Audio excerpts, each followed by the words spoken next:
Hello, everybody. This is Dr. Darnise coming back on from Dr. Darnise's House of Religion, Magic, and Conjure. Hope everybody is well. I hope, number one, that you saw the video that I did. I did a live on somebody else's YouTube channel here. I sent out a last minute notice in the community tab, but you might have missed it. But if you did, don't worry about it. I will put the link in the description box. And yeah, it was good. We had like a whole 2 hour conversation with a friend of mine by the name of Synolve. She talks on her channel about Black people repatriating to Africa.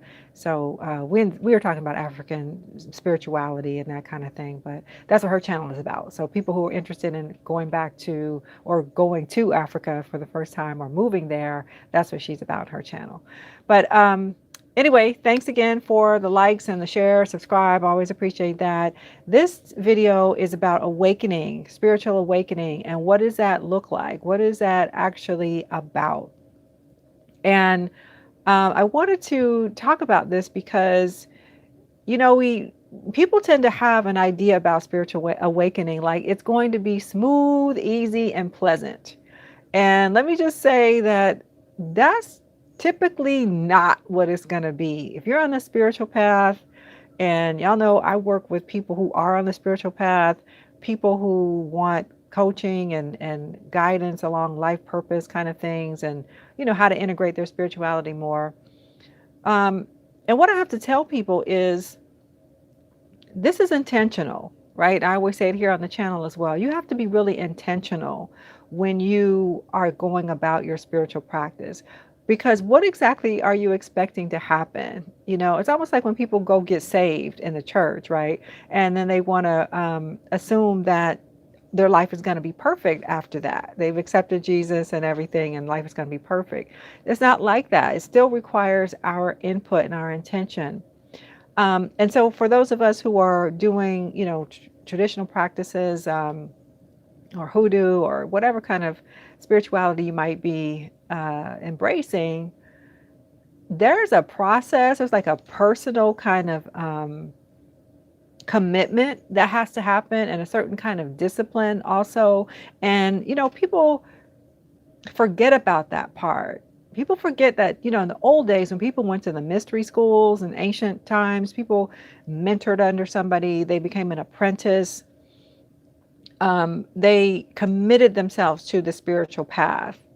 And while it might not look like that for us in terms of going off somewhere to a monastery or that kind of thing, it still is about commitment, though. And recognizing that everything is not going to be smooth and perfect overnight. Spiritual awareness is like, for example, what we're going through in our country right now, our world, really. But, in the United States, we're having our very specific dark night of the soul. So if you've heard that expression before, dark night of the soul, it means that while you're on your spiritual path, you have to deal with all this stuff, which is really yourself. Now, people, have written about it, mystics from time immemorial, who describe them, these entities, like they're being tormented by demons or something. But really, it's their own thoughts. It's your own self. It's your own shadow side. It's all the unprocessed stuff in your unconscious that you haven't dealt with. Because when you're talking about going deep into a spiritual practice, the main one that you have to deal with is yourself, your fears, your doubts, all the ways in which you devalue yourself, you second guess yourself, all the negative programming you've ever picked up about yourself, all of the negative programming you picked up from society, about who to trust, who not to trust, all that kind of stuff has to come up to be processed when you call yourself having an awakening. And when I was on that interview with Synolve, she asked me about my spiritual path and my awakening. And I said, well, it's an ongoing process. It's not like you ever just get done with spiritual awakening and you just check it off like, okay, I'm woke now, which I think is what people want to be able to say. I did that. I read that book and now I'm done. I'm finished. I'm woke. No. But anyway, I was sharing with her that there are times in your life, and as a spiritual person, where you're gonna have to go into some deep stuff. It's kind of, it's like therapy in a way. If you have not been dealing with grief, which, in my early 20s, my mother passed away, and I for a while I didn't deal with grief. I just squelched it down. I just didn't deal.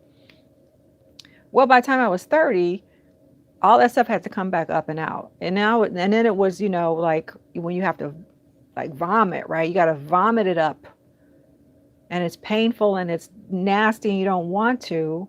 But the only way you're going to be healthy is if you get it out, and if you, purge so that you can be healthy. And so, in a spiritual context, then what do we think spiritual awakening looks like? It looks like the chaos that we see in our world right now, for example, because I really do think that on the other side of this chaotic time that we're living in is the the phoenix rising up out of the flames, the resurrection, if you will, the reformulation of what we will be, we meaning humanity. Who will we be on the other side of this? Because there's no going back. So keep in mind, I'm using this as an analogy for spiritual awakening, because I think that's what's happening in terms of us shifting even from third density into a fourth density reality. Humanity is growing up and maturing, and therefore we can no longer maintain or hang out with the things of old. It's an old vibration. This thing about fighting and hoarding, that's energy that can't go into the fourth density where we're going, which is more about compassion, right? And so you can't just snap your fingers and get to compassion when you still have rage in your heart, when you still have hatred in your heart. And as we know in the United States, people would rather skip that part, right? Like they know bad things have happened. They know people have suffered, but they don't want to deal with it. Can we just move on? Can we just act like we're done? Can we just be done? How much longer? Well, no, you have to process. And so hopefully, I do believe this with my idealism, I guess, that on the other side of these challenges and this chaos, it's a spiritual purging, and we as a nation will be better off for it, and as humanity will be better off for it. But if we just think about our own individual lives and our spiritual awakenings, the spiritual awakening is not something that is just pleasant and you just get to meditate and just go, and sing your song, kumbaya. It's a process of purging.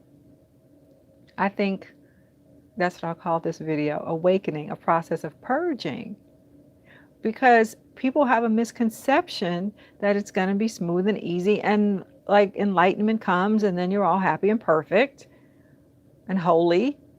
But what's really getting ready to happen in that process is you're about to be dragged. That's why they call it Dark Night of the Soul. Because you've got to do this interior work through the things that need to be purged. So if you're a person who has, a lot of, I'll just say low vibration energy and it could be perfectly justified that you have it from abuse or whatever. So you're angry or, still waiting for somebody to apologize for something they did and you're not able to move on. Well, that's stuff that you have to let go of. Forgiveness work is not for the other person, it's for you. Right? And so it's not even to condone their behavior and say it was okay. No, it's to say, I'm just not going to hang on to this anymore. That's what forgiveness is. I'm just not going to carry this very heavy baggage around with me anymore. And you have to let the person go, because probably they've gone already. They're not thinking about you or that event.